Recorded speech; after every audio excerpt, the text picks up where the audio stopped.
Buenos días, soy el alumno Juan Carlos Hernández Hernández de la Universidad Virtual de CNCI,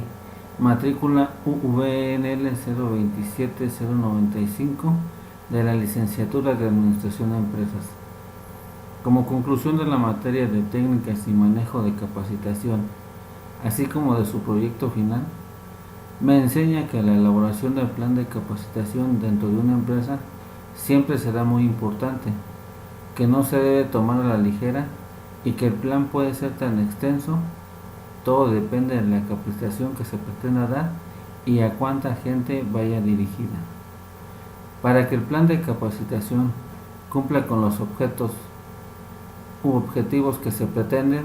debe ser redactado al mínimo detalle, abarcando los siguientes cuestionamientos: el cómo, cuándo, dónde, por qué y para qué, con el objeto de que no quede dudas sobre lo que se va a realizar. La presente materia me deja un cúmulo de nuevas enseñanzas,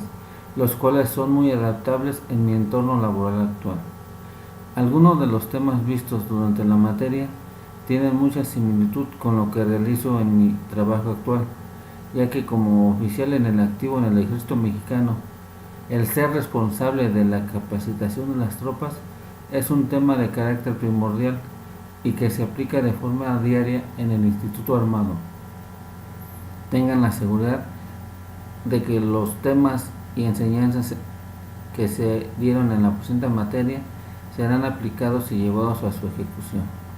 Por otro lado, la presente materia juega un papel muy importante en nuestra formación como administradores, ya que la capacitación que planeemos y que llevemos a su ejecución con el recurso humano que tengamos a nuestro cargo será tomado por la empresa como una inversión. Dicha inversión verá reflejada su ganancia con el personal calificado que se obtenga, lo que a la postre hace que una empresa elabore buenos productos o que ofrezca servicios de calidad.